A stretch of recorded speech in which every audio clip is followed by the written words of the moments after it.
Sejam bem-vindos ao Conversa de Futuro.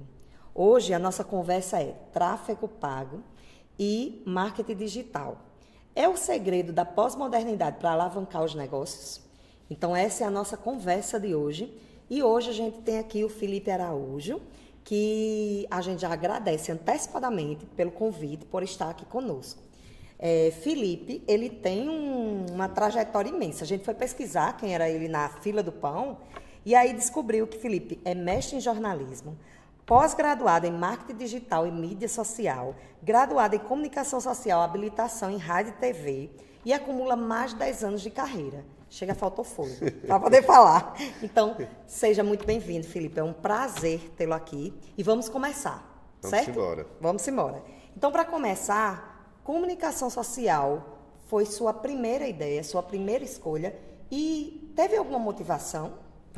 Primeiro, agradecer pelo convite. Quando você veio convidar, eu falei que todo projeto educacional, para mim, é uma coisa prioridade. Eu sou um apaixonado pela educação, sou filho de professor, então já vem desde o berço essa paixão. Eu faço questão de estar ajudando essa parte educacional, todos os projetos eu quero me incluir também. Então, muito obrigado pelo convite de estar aqui hoje. Nós agradecemos demais.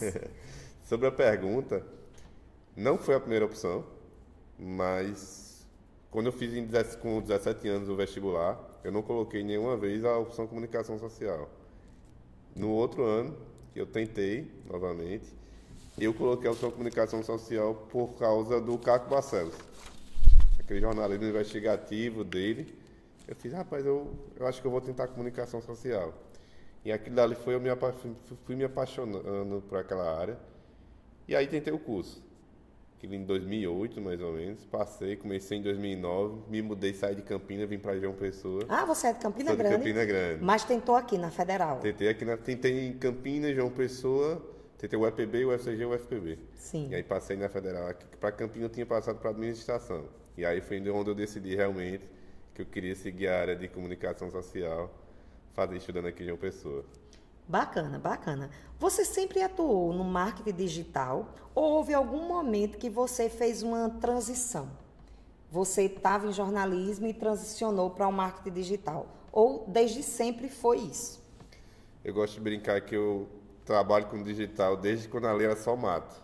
Parte não tinha trabalho ainda, todo mundo migrava para as redações, seja de jornalismo, seja de rádio.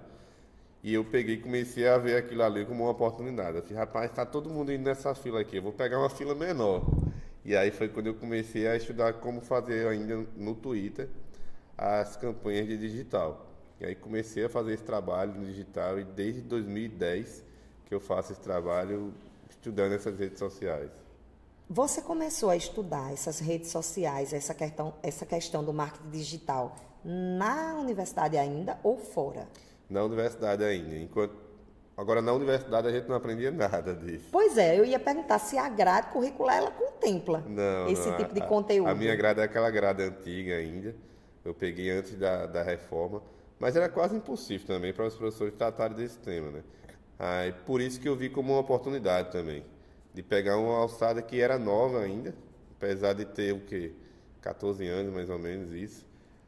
Mas era uma oportunidade muito forte de começar a ter um espaço ali. Então, é tanto que hoje eu fui dar uma aula, tem uns 4 meses mais ou menos. Metade da turma estava na redação ou estava trabalhando em alguma agência de publicidade. Naquele tempo isso era quase impossível. Você trabalhar com digital era uma poncha muito insegura, sabe? E aí eu fui para o risco e hoje eu estou com digital até agora. Eu fico imaginando, porque muita gente que entrou no jornalismo ou entrou nessa área da comunicação social teve a sua profissão ameaçada, né? Até hoje a gente vê.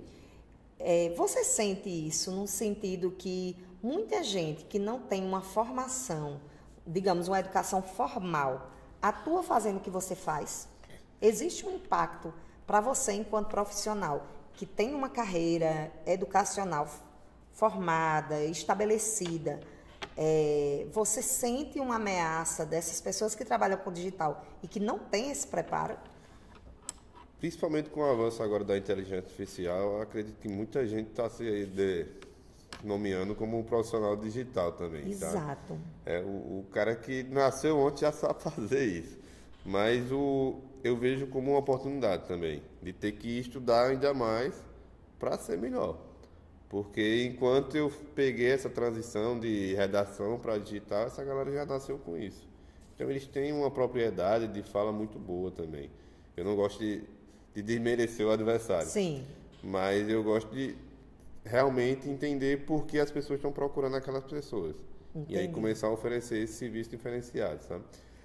Sobre a parte da educação, existe hoje as pessoas duvidando muito da universidade. De não Sim. querer ir para ali, por não ter uma garantia ainda, por não ter um ensino tão atualizado. E aí eu vejo, principalmente no digital, um pessoal que fugiu totalmente da universidade, fez um curso de 6 meses e já começou a viver disso. Eu vejo como uma diferença muito forte o perfil dessas pessoas, sabe?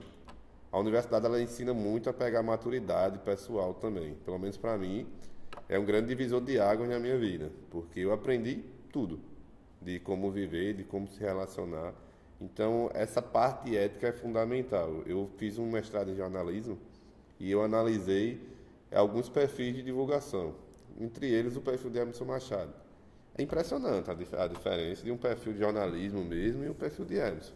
Enquanto eles só colocam um vídeo, um perfil de jornalismo, ele tem todo um cuidado de como vai divulgar, de como vai ser plantada a notícia. A mesma coisa com o tráfego pago. Você percebe que essas pessoas que trabalham com tráfego pago, que não têm esse estudo mesmo, a forma diferente que elas se comportam também. Seja da precificação, seja de como tratar o cliente também, seja da honestidade. Eu já peguei muito cliente, Márcia, que a primeira reunião é falando, você é de confiança mesmo? Porque eu coloquei tal valor e o cara sumiu. A pessoa já entra com medo. Isso. Então, o primeiro trabalho não é nem o resultado, é o convencimento e falar, ó, vou fazer isso realmente para que ele tenha confiança no trabalho. Então, a gente sofre bastante com essa parcela do mercado que não tem essa educação. Eu lembro que há alguns anos atrás, não sei como está essa discussão hoje, acabo que não acompanhei totalmente, mas eu lembro que houve um período que saiu, não sei se uma normativa, algum documento, que possibilitava as pessoas atuarem como apresentadores e tudo mais, sem ter a devida formação. E isso impactou profundamente o jornalismo. Quando a gente chega hoje, na era de hoje, a gente tem uma geração, que é uma geração que ela é diferente das gerações anteriores por querer ter uma fluidez muito grande dentro do mercado, e com isso ela não tem essa preocupação que eu tenho, que você teve também, de fazer uma faculdade, de seguir esse trâmite. Eu concordo plenamente que a instituição ela é, sem sombra de dúvidas, um lugar de amadurecimento, né? E eu acho que isso é um alerta, principalmente para o cliente, né? Para quem ele vai contratar, para entender, para pesquisar quem é a pessoa nesse processo. Quando a gente estava pesquisando sobre você, falando nisso, para você vir para cá, a gente encontrou você falando de 2 momentos que foram divisores de água na sua carreira, dentro do seu LinkedIn. Então, você falava desses 2 momentos. O primeiro foi relacionado às diretrizes da Covid. E o segundo foram as estratégias eleitorais. Então, como esses 2 projetos impactaram sua vida e se você poderia compartilhar o que foi esses 2 projetos para a sua carreira, para ser esse divisor de águas. Tenho que ir atualizar até meu LinkedIn, inclusive. Pois é, viu? Porque eu fui pesquisar por aí, vou logo lhe dizer. Mas o Covid, ele foi um quebra de cabeça de todo mundo. Verdade. É um negócio que parou tudo. E teve aqueles primeiros dias de medo total, não só da doença, mas da parte profissional também. Mas tudo correu para o digital. O digital evoluiu em um ano, que demoraria 10 anos, no mínimo. Então, quando eu pensava que não ia ter nada em relação a cliente, todos os clientes me procuraram. Porque, por exemplo, teve um cliente, o cartão de todos, que ele me procurou porque ele só fazia venda porta a porta. E aí eles nunca tinham feito nada no digital. Felipe, preciso de ajuda, eu não sei como é que funciona esse negócio de tráfego pago, a gente precisa anunciar, a gente está colocando no Instagram que não chega a venda, bora fazer. Eles conseguiram bater por 4 meses seguidos a franquia que mais vendeu no Brasil. E aí terminou virando modelo. Nenhuma franquia do cartão, o cartão todos é um cartão de desconto, e nenhuma franquia do Brasil fazia esse trabalho de tráfego pago. E aí terminou virando modelo para as outras franquias no país tudinho. Então, é um case que eu guardo com bastante orgulho, porque foi no meio de uma crise que nasceu uma oportunidade muito legal. E também do processo eleitoral, Márcia. Eu sou de Campina, Campina respira política. Nem me fale, nem me fale. Em Campina, quando você nasce, você tem que escolher se você torce por 3 ou por Campinense, e se você gosta de um grupo político ou de outro. Olha, eu tive um professor em Campina Grande, Luciano Mendonça, o nome dele. Luciano, até o e-mail dele tem 13. Eita. De tão apaixonado pelo 13 que ele era. Ele tem bom gosto, então. Já vi que você também, né? E aí, eu saí de Campina, mas algumas essências não saíram. E aí, Sim. trabalhar com marketing político foi uma das minhas primeiras paixões. Em 2002, eu tinha só 11 anos na campanha, 11, 12 anos, mas eu sabia a música de todos os candidatos a governador do país. Misericórdia. Porque eu ficava estudando como era feita a campanha, como é que era feito todo o cenário. Eu acredito que isso também influenciou a escolha da comunicação social, sabe? E aí, meus primeiros trabalhos no marketing digital também veio de campanha de marketing político. E de seja como a pessoa se posicionar, então toda a campanha. Tem campanha que eu prometo que não vou pegar de jeito nenhum. Aí chega, volta o cão arrependido e pega a campanha, porque é um trabalho bem cansativo, sabe? É 3 meses, você focado total, respirando só aquilo. E você se fecha mesmo para o mundo só para fazer essa campanha. Já ia dizer, vocês ficam exclusivos, Isso, né? ficam exclusivos. Mas é um trabalho bem desafiador, porque a campanha política é onde você pode soltar o melhor lado seu de profissional de marketing. Porque todo dia você tem um desafio de, o vídeo de hoje deu 100 mil, semana que vem, amanhã tem que dar 300 mil. Esse ano eu fiz uma campanha que a gente bateu o vídeo mais visto da Paraíba nas campanhas. Então, é outro case que eu guardo com bastante orgulho, porque começou com um cenário incerto, de não estar conseguindo converter, e quando fez a estratégia de analisar dados, de ver o que estava dando certo, vamos colocar aqui. E aí a gente conseguiu ter esse vídeo mais visto, a candidata até hoje venceu, mas até hoje ela fala, você é meu orgulho da campanha, não me deixe não. E são coisas que eu gosto de levar para a vida, porque não é só um cliente, eu gosto de virar amigo do cliente, sabe? Então é esse relacionamento. Conseguiu ter o resultado porque eu fiz junto com o cliente. Entendi. E aí consegue ter essa visualização toda, essa conversão toda. Sua paixão, pelo jeito, é política, né? Pelo jeito é política. Dentro dos trabalhos que você desenvolve de estratégia, essa questão da estratégia eleitoral é o que te chama mais atenção? Ou tem outras áreas que são muito seu foco? Ou você não tem foco nenhum, qualquer coisa você consegue traçar estratégia? Eu estava até conversando isso com um cliente sábado. Ele perguntou qual era o foco que eu tenho realmente de nicho, sabe? Sim. Aqui eu não tenho nenhum nicho hoje. Eu penso ainda ter um nicho só para trabalhar disso. Mas a grande vantagem que faz com que eu não tenha nicho hoje é que o meu trabalho, eu entendo uma coisa. Quem entende de tráfego pago é Felipe. Mas quem entende do setor da educação é Márcia. Então não adianta eu fazer um trabalho pensando que eu vou entender mais do que Márcia. Então a campanha que eu faço não é feita por Felipe. É feita em um conjunto entre Felipe e Márcia. Porque se eu pegar todo o conselho de Márcia, eu tenho certeza que tecnicamente eu vou conseguir colocar todas as partes. E aí a chance de conversão é bem maior. Porque Márcia sabe qual é a dor para o cliente chegar na parte EAD, por exemplo. Perfeito. Inclusive, eu acho que todo profissional deveria ouvir essa conversa, viu? Porque teve um dia desses que eu participei de um evento aqui, no Uniesp, e era um evento de design. E nesse momento do evento de design, eu questionei como era que eu encontrava um arquiteto que pudesse fazer um projeto conforme a minha forma de querer viver. Uhum. Porque tudo que foi mostrado lá, ao meu ver, parecia uma loja, um mostruário de tão bonito, tão perfeito, mas não tinha vida, não tinha a sensação de vida, né?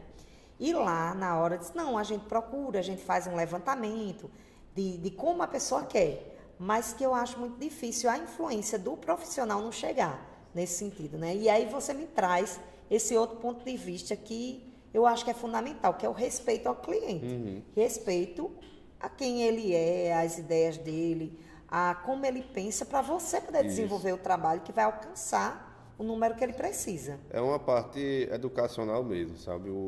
toda vez que eu tenho a primeira reunião com o cliente, e ele me fala que já fez trabalho de tráfego pago também, eu faço, vamos primeiro entender como é que funciona o tráfego pago. Você precisa entender se sua campanha está dando resultado no Instagram, se está dando resultado no Facebook, se está vindo do Story, se está vindo do feed, porque tudo isso influencia. Porque se está vindo do Facebook, o pessoal pensa que está morto, mas eu tenho muito resultado lá, então a gente muda toda a forma de fazer a campanha. E aí essa parte tecnicamente que eu tenho que analisar. Mas eu não consigo fazer isso, chegar a mensagem perfeita, se Márcia não me passar o cenário real. E para ela passar esse cenário como acontece, eu preciso educar, preciso falar para a Márcia, Márcia, existe o gerenciador de anúncios. O gerenciador de anúncios a gente consegue segmentar, falar diretamente para pai, falar diretamente para quem é do signo de Virgem. A gente consegue falar de todos os tipos. E aí depois que Márcia entende como funciona esse gerenciador de anúncios, aí Márcia está com a cabeça fervendo aqui e faz, Felipe, o EAD está com dificuldade de pegar aluno que nasceu em setembro. A gente consegue fazer isso? Consegue. E aí eu que ia fazer uma campanha para quem nasceu o ano inteiro, vai focar em setembro. Vou focar em setembro. E aí eu consigo fazer esse trabalho de mão dupla. Por isso que eu falei do início, que quando tem esse trabalho de mão dupla, a gente consegue pegar vários nichos diferentes, sabe? Então, Felipe, eu vi que no período da pandemia, você e uma outra pessoa chamada Scarlett, eu acho que é esse o nome dela, Fernandes, criaram o Manda Job. Eu vi a proposta, vi o projeto, vi lá, né, ainda alguns episódios, mas vi que parou. Uhum. Mas o projeto é interessante. Por que ele parou? Vocês pensam em continuar? Eu brinco até com Scarlett. Scarlett foi uma amiga minha da universidade. E aí na pandemia, a gente eu não aguento mais live. É live em todo canto. É live todo dia, tem umas 50 lives no Instagram. Eu não assisti uma, viu? E aí... Não suportava a live, não. E a gente ficou pensando, vamos fazer um negócio diferente? Aí, bora, eu não aguento mais essa carreata de live. Aí a gente até fez um episódio sobre isso. Aí, bora fazer um podcast. O podcast não estava bombando ainda, que nem está agora. E aí a gente começou, acho que a gente chegou a fazer 4 episódios. Tem mais ou menos isso, um de apresentação e 3 episódios. Acho que tem uns 4 episódios. E aí a gente parou, porque ela mora em Campinas e viajou muito. Aí a gente terminou dando uma pausa. E toda vez que a gente se encontra, e aí, vamos voltar ao Manda Job, porque era um projeto bem legal. A gente fica até brincando com ela. Rapaz, a gente podia estar bem rico hoje, porque a gente fez aquilo dali. Pois é. Fez num período que as pessoas ainda estavam começando a entrar nesse ritmo do podcast, isso, né? Mas era um projeto bem legal. E a gente estudava muito antes de fazer. A gente gravava um episódio por semana, mas era a semana inteira estudando o tema. Entendi. Então, a gente, no meio da pandemia, foi meio que um lazer pra gente, sabe? Aí parou porque logo em seguida eu peguei campanha eleitoral. Ela também pegou e teve que parar. E depois da campanha a gente ficou só na promessa, mas é um projeto que a gente tem bastante voltado. Acho que vale super a pena voltar, viu? Olha só, eu percebi como professora que com a pandemia, a tecnologia, que já era algo que a gente utilizava na sala de aula, a gente aproveitava muito a ideia de celular, a ideia de utilizar alguns recursos digitais para a sala de aula. Com a pandemia, virou o canal, né? Então, com a vinda da pandemia, a tecnologia virou o nosso canal, nossa sala de aula, o recurso imediato, e veio para ficar, né? A pandemia acabou, mas os recursos, o meio digital, muitas coisas que a gente fazia só no presencial, agora a gente está fazendo com os alunos no meio virtual. E a comunicação, né, social, o jornalismo, a publicidade, o marketing, ela também sofreu, essas profissões também sofreram um impacto da tecnologia. Quando a gente pensa no marketing, quando a gente pensa em negócio, a tecnologia veio para ficar. Você acredita que agora o marketing ele é totalmente influenciado e que não tem mais volta com relação a isso? Eu acredito que é um caminho sem volta porque já pegou, né? E aí quando já pega não tem condições mais de voltar. E é um cenário que, por exemplo, eu falei da inteligência artificial mais no início. E quando você utiliza essa ferramenta, sabendo utilizar, você consegue melhorar ainda mais a sua campanha, consegue otimizar bastante o seu tempo. Por exemplo, eu utilizo o ChatGPT todos os dias do meu trabalho. Sim. Mas, por exemplo, eu tinha uma mania de ter a ideia e aí eu colocava, só que eu não sabia organizar ela de primeira. Então, falo com o chat GPT, então ele já organiza toda a minha ideia. Eu falo, ó, coloca isso na introdução, coloca isso no desenvolvimento. Entendi. Então é um trabalho de parceria que a gente vai ter que aprender também. Minha prima gosta de falar que o melhor amigo dela é o chat GPT.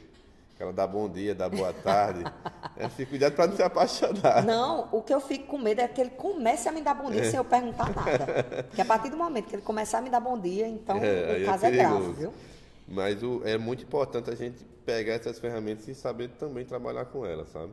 Não é só, é muito ruim ela, não sei o quê. É fundamental que a gente entenda. Eu participei de uma palestra uma vez, é até engraçado isso daí, e ela comentou, ó, não fica falando que o Facebook morreu sem testar. Não fica falando que o TikTok é só para jovens sem testar.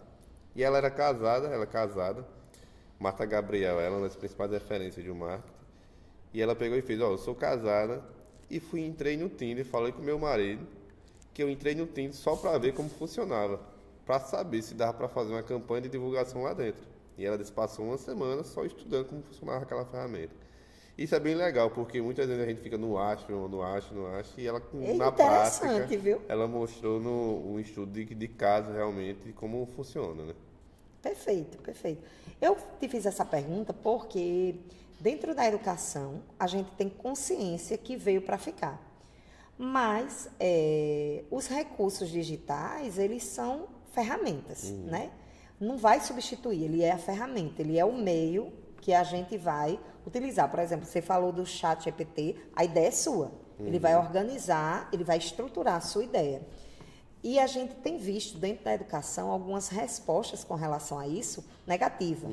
Então, muita gente está voltando para o analógico, para o papel, porque, principalmente nas séries iniciais, o uso de tela em excesso, né, o não interesse dos alunos em fazer mais leitura, porque tem muito rápido, também tem sido prejudicial. E por isso eu lhe fiz essa pergunta, se dentro do digital ele viria ou não a ser algo a ser pensado no futuro para dar um passo para trás, né? Mas nesse sentido, como você bem disse, já a tendência é avançar. Acredito que sim. Quando a gente pensa em marketing digital e quando a gente pensa em negócio, chega ao tema que nos interessa, que é o tráfego pago. Muita gente fala sobre isso, mas pouca gente sabe o que significa em termos de conceito e qual é a função principal desse tráfego pago para os negócios. Bora lá, tráfego pago é realmente fazer sua mensagem chegar nas pessoas. Imagina um outdoor. A gente vai colocar um outdoor no Instagram, a gente vai colocar um outdoor no TikTok, a gente vai colocar o VT que antes você disputava para colocar no intervalo do Fantástico, para aparecer ali na Globo, que era muito caro. Que hoje em dia ninguém assiste mais. Hoje em dia ninguém assiste mais. Pior que eu ainda assisto. Tu assiste? Eu vivo digital, mas eu amo essas coisas mais antigas, sabe? E aí a gente consegue fazer isso de forma bem mais barata. Sim. A gente com R$6 por dia eu consigo atingir 10 mil pessoas, por exemplo. E aí isso consegue democratizar a sua forma de anunciar. Porque antes você tinha que ter esses meios que era bastante caro. E aí através do tráfego pago online, esses anúncios online, eu consigo fazer sua mensagem chegar de forma segmentada, por exemplo. Como eu falei da pessoa do signo de Virgem. Citando signo de Virgem, porque é meu signo também, é mais fácil de lembrar. E aí eu quero fazer uma mensagem segmentada, só você que é do signo de Virgem. Esse anúncio é para você. E aí eu faço esse anúncio chegar só para essas pessoas, porque eu entendo que se eu falar diretamente com a pessoa, a chance de eu converter essa pessoa é bem maior. Porque o que mais tem no Instagram, no Facebook, no YouTube é anúncio. Eu brinco que os 5 segundos mais irritantes da minha vida é os 5 segundos do anúncio do YouTube. Eu fico tremendo para pular aquele anúncio. Nem me fale. E se você não fizer um anúncio bom, você pode pagar R$50 mil ao Facebook, ao Instagram, ao YouTube, as pessoas não vão clicar. Né? Então, mas se você fizer um anúncio estratégico, um anúncio segmentado, você consegue fazer essa conversão. Eu acho que eu só vi anúncio ruim, viu? Porque eu nunca parei para olhar um. Porque, por exemplo, tem um que eu já caí várias vezes, que foi realmente essa parte do signo, e a pergunta era assim, você que é do signo de Virgem. Você é viciado em signo, não, Felipe? Você falou várias vezes em signo aqui já. Pior que eu nem gosto muito, mas esse anúncio eu gosto de... A gente tá percebendo que você não gosta muito, não. Esse anúncio foi o que eu gosto de lembrar direto. Era justamente com essa pegada. Você que é do signo de Virgem. Oxe, como é que ele sabe meu signo, velho? Aí a temática do anúncio não tinha nada a ver com o signo, era de empreendedorismo. Chegou a sua hora de empreender. Rapaz, que massa. E depois eu parei para pensar, droga, caí na estratégia dele. A estratégia foi boa, fez até você cair. Então é muito bom isso, principalmente, por exemplo, por bairro, você que mora nas bancárias, você que mora em Cabo Branco, e aí termina impactando, porque faz essa reação. Como é que ele sabe onde eu moro? E aí a gente consegue ter essa conversão bem maior. Quando a gente fala em tráfego pago, que é uma coisa que se tá todo canto tá alguém falando, existe algum curso que qualifique uma pessoa para trabalhar especificamente com tráfego pago? Ou qualquer pessoa vai lá, vai tentar ler, entender as métricas e atuar? Porque, particularmente, quando eu abro o Instagram, eu vejo muita gente falando sobre isso, né? Oferecendo serviço. Existe curso para isso ou a pessoa vai, qualquer pessoa que se interessa, vai tentar entender e faz? Existe essa possibilidade de você pegar a ferramenta e aprender realmente sozinho. Por exemplo, se você parar para ler a central de ajuda do Meta, do Google, você consegue aprender lendo. Mas também existem diversos cursos. Por exemplo, hoje eu sou do maior curso da América Latina de relação a tráfego pago, que é a parte do curso Subir. Então, eu sou mentorado por eles, eu recebo a consultoria deles de como melhorar essa parte de tráfego pago, sabe? Existem diversos cursos. Como você falou, tudo isso, a gente está falando disso, daqui a pouco, se a gente abrir o Instagram, tem só vai ter isso, eu não tenho dúvida. Então, isso é certo, tem vários cursos aí no mercado sobre isso. Quando a gente pensa sobre os cursos, aprofundando a ideia, pensando nos negócios de forma específica, como a combinação tráfego pago e estratégia de marketing digital pode ajudar a construir uma presença que é sólida dentro desse universo de vendas de um negócio? É um trabalho conjunto, sabe, Márcia? Eu sempre gosto de falar com o cliente que não é só o tráfego pago, mas é aquela parte orgânica também, de ter um cronograma de postagem, de não ser uma rede social morta, porque tudo isso influencia. Porque, bora lá, a gente está fazendo uma campanha de iPhone, e aí você recebeu o anúncio, e aí você clica no perfil para ver como é que está o perfil. E aí não tem nada. Aí você faz, essa loja não é de confiança não. Aí você vai em outro perfil, você recebe outro anúncio e clica no perfil. Lá só tem arte. Aí você fica meio na dúvida se aquele perfil é de confiança. E aí quando você vai no terceiro anúncio, clica no perfil, tá lá a pessoa segurando a sacolinha da loja com o iPhone na mão. Você já começa a acreditar que aquela loja é de confiança. Porque você viu uma prova social ali por trás. Alguém já recebeu. Aí depois você vai ver se tem os comentários, se vai perguntar se tem indicação. E aí você começa realmente a fazer um trabalho estratégico. Porque é um conjunto entre o cronograma de postagem, a parte social media e o tráfego pago. Nenhum dos dois consegue sobreviver por muito tempo sozinho. Porque o social media pode estar fazendo um trabalho brilhante ali no perfil, só que o Instagram limita o seu alcance. O YouTube limita o seu alcance. E aí você fica falando só para aquela mesma bolha. E o tráfego pago ele vai fazer isso. Furar bolhas e conhecer outras bolhas também. Então é fundamental que tenha esse trabalho duplo nessa divulgação do marketing. E agora, uma pergunta assim, bem direcionada.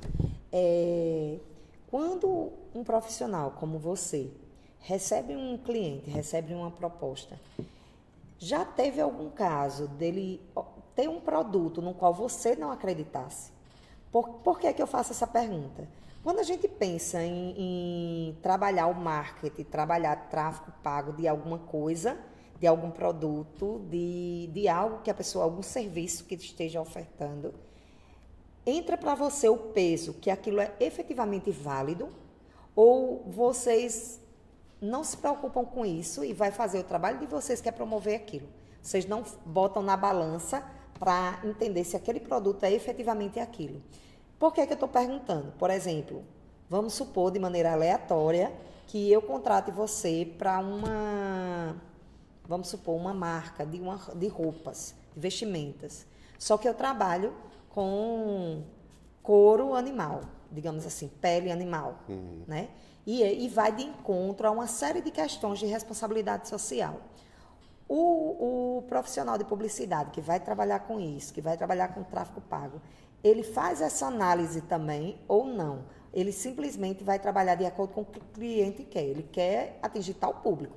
Vocês vão ou vocês fazem essa análise desse produto que está sendo ofertado? Vou falar da minha parte. Certo. Eu gosto de fazer essa triagem, por exemplo. Eu já recusei clientes que pagariam, só o cliente pagaria um valor do que eu recebo hoje de outros clientes. E eu recusei porque era de um serviço que eu não apoio muito, sabe? E aí eu prefiro ter minha parte ética de não divulgar determinado tipo de serviços e ter a tranquilidade. Eu prezo muito pela saúde mental, eu não quero que as pessoas recebam aquele anúncio porque eu sei que aquilo faz mal. Entendi. Então, é meio que eu prefiro jogar certo. Eu pergunto porque hoje em dia a gente é bombardeado e qualquer pessoa, até leiga que não entende nada com relação ao tráfico pago como eu, recebo uma série de anúncios de um monte de coisa. Como eu lhe disse, que acabo não olhando nenhum. E muitas vezes, quando eu tenho interesse de olhar, quando eu começo a olhar, eles não encaminham para aquilo que inicialmente ele está apresentando, né?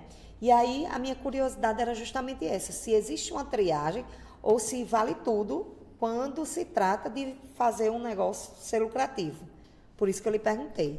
E que eu acho que pouca gente age fazendo essa triagem, como diz a história.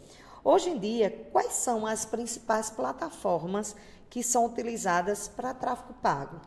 Hoje a gente tem o Meta Ads, que é o gerenciador do anúncio do Facebook e do Instagram, e tem o Google Ads, que que faz toda a parte de anúncio do YouTube e do Google. São as ferramentas mais utilizadas, mas também tem o TikTok Ads, tem o Pinterest Ads, tem o Twitter Ads, mas as mais famosas são essas duas aí, o Google e o Meta. Para quem utiliza o tráfego pago, o que você considera um erro? E como a pessoa poderia evitar? Eu gosto de falar que o erro é quando você ignora a opinião do cliente. Às vezes o cliente ele chega viajando muito, lógico, mas ele viaja muito porque você não educa o cliente também. Então, o principal erro de um gestor de tráfego pago é quando ele não conscientiza o cliente de como funciona aquilo dali. Então, é o erro primordial para mim. Então, Felipe, quais são as principais tendências que você está vendo emergir dentro dessa lógica do tráfego pago e do marketing digital e que você acredita que é uma tendência que vai crescer ao longo dos anos? Eu vejo o TikTok crescendo bastante, sabe? Ela já deixou de ser essa rede de dancinha para ser uma rede que já tem muito conteúdo profissional ali e que vai virar uma realidade muito forte em alguns anos. Nos Estados Unidos, por exemplo, teve uma pesquisa recente que pela primeira vez, depois do crescimento do Google, ele perdeu em uma faixa etária das pessoas procurando. A gente costuma falar de, não sei onde tem, pesquisa no Google. De 18 a 24 anos, essa faixa etária já pesquisa mais no TikTok. Meu Deus do céu, Então, já é uma base que começa a procurar mais em outro local. É impressionante quanto mudou esse comportamento desse público. E aí o Google já perde nesse cenário aí. E o TikTok, esses outros meios de comunicação e informação, são confiáveis? Ele tem um buscador bem legal, Márcia. Ele, diferente do Instagram, que a gente não consegue pesquisar direito as coisas, o TikTok ele já é preparado realmente para competir com o Google. É tanto que eles começaram a colocar vídeos de 10 minutos agora para competir com o YouTube. Eles tomaram do Google em uma parte e já estão tomando do Google na parte do YouTube. Então, essa mudança toda acontecendo e outras que vão vir. Como esse profissional que trabalha nessa área, ele se prepara para isso? Como ele pode se preparar, já que está o tempo todo mudando? Eu gosto de falar e resumir em uma única palavra: educação. A educação que faz o gestor de tráfego, o profissional de marketing, está sempre antenado. Seja a educação de todo dia estar procurando matérias sobre as novas tendências, de tá lendo pesquisas que estão sendo lançadas, qual é a rede social que está surgindo. Por exemplo, o Guaraná Antártica, que é um dos cases do TikTok, eles começaram a pensar como poderia ser o TikTok 10 anos antes. Para depois ser o boom que eles são no TikTok.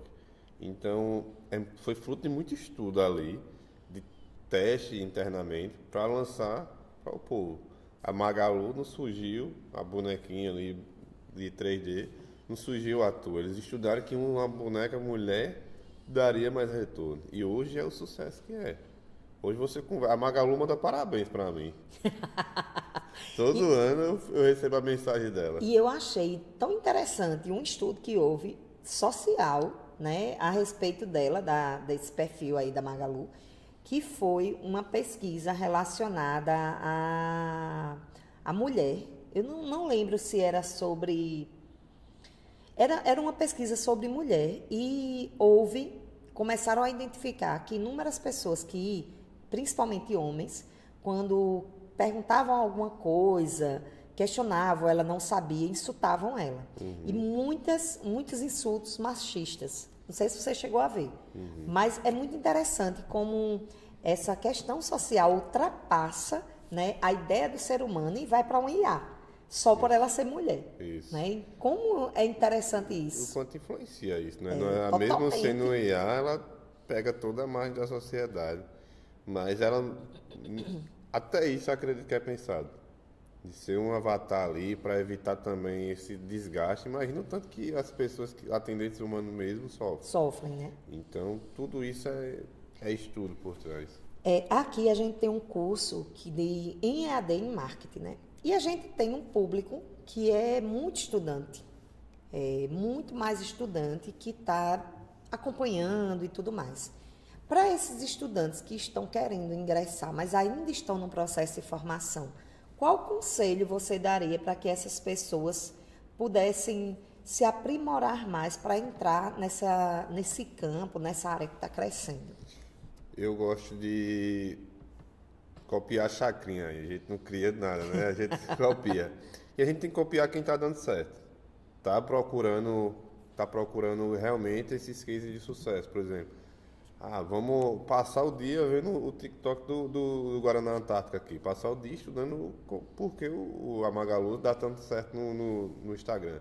Procurar quem são os profissionais ali por trás.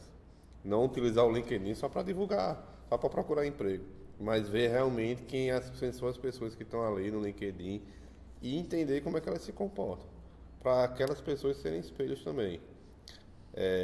Eu sou de uma geração, você também, que tinha muito respeito pela essa autoridade do profissional. Sim. Essa nova geração, ela meio que está diferente, essa escala. Mas se você tiver esses profissionais com uma admiração de exemplo, você começa a formar um grande profissional dentro de si também. Eu tenho muito isso na minha mente. Perfeito.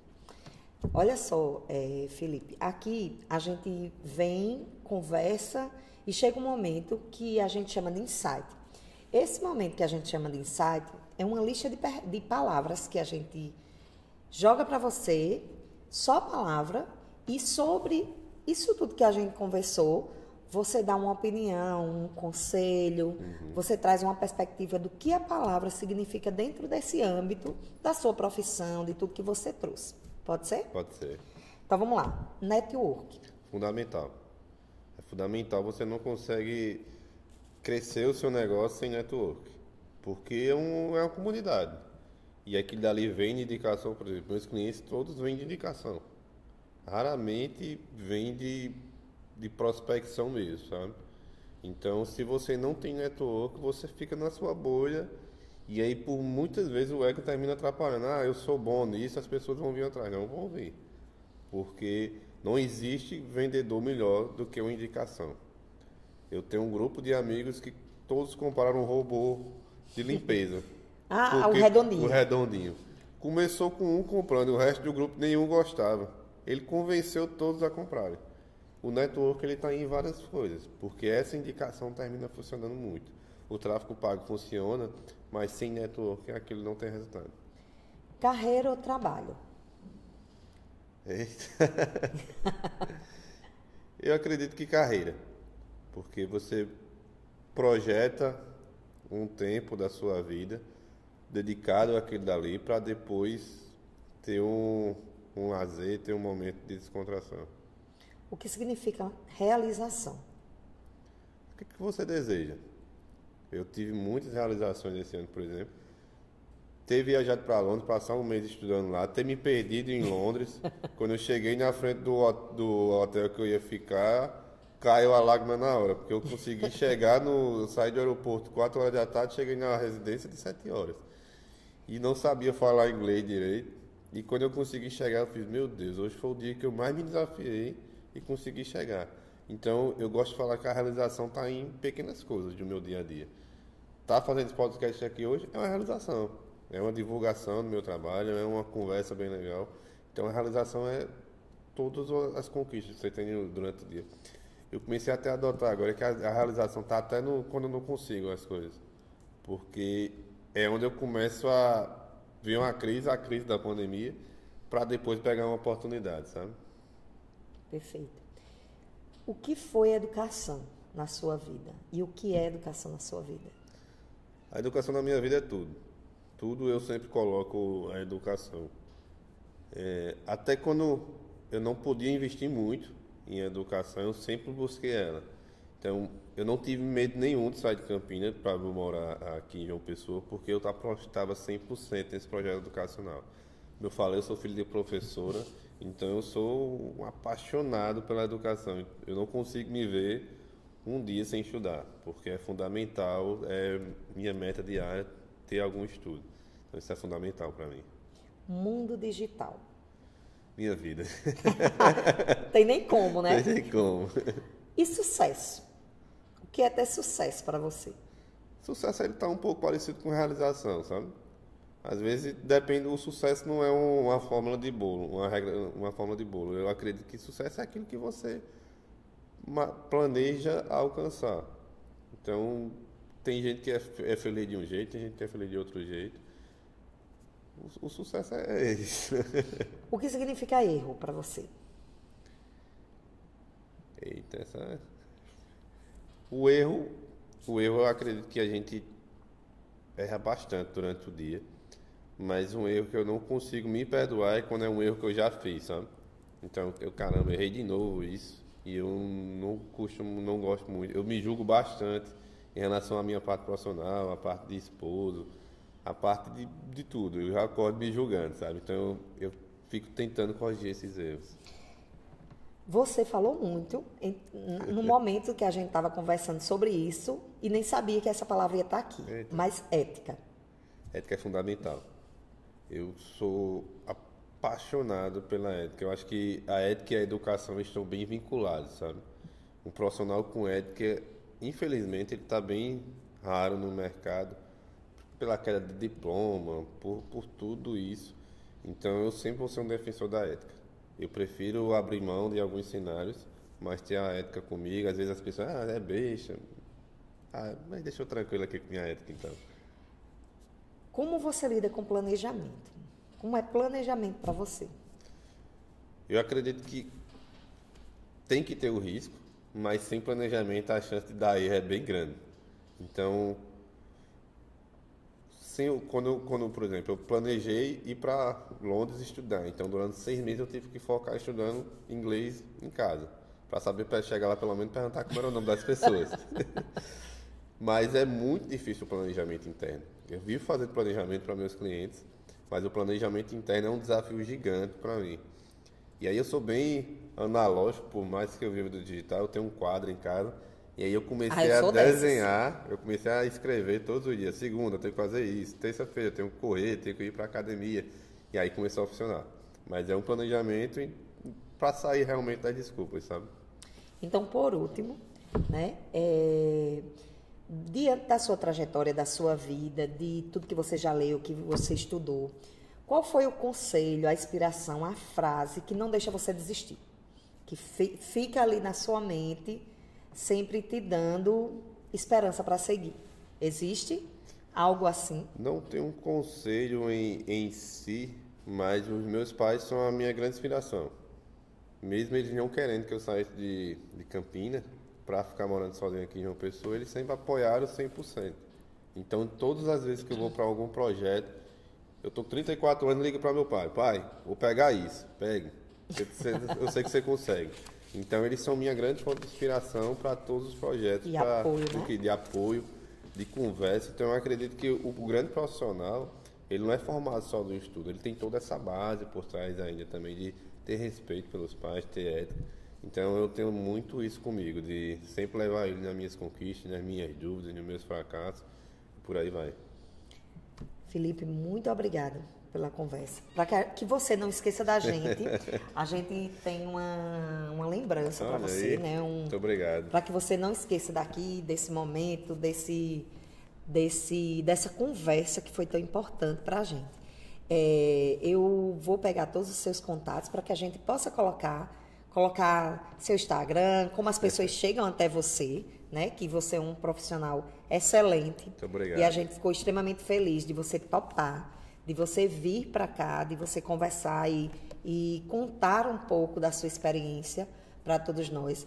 Eu só queria ressaltar que no momento que você colocou erro, que eu coloquei erro ali para lhe perguntar, é porque a ideia é que a gente vive errando. E que a gente só chega num lugar que a gente está, né? Você, quando a gente começou a pesquisar, viu que você é uma pessoa de sucesso. Mas eu tenho certeza que teve muita coisa que foi desafio, que foi erro, que você foi aprimorando. Então, a gente só tem a agradecer por sua vinda. Eu que agradeço. Sempre que precisar de algum apoio aqui, pode me chamar, pode procurar no Instagram, no WhatsApp.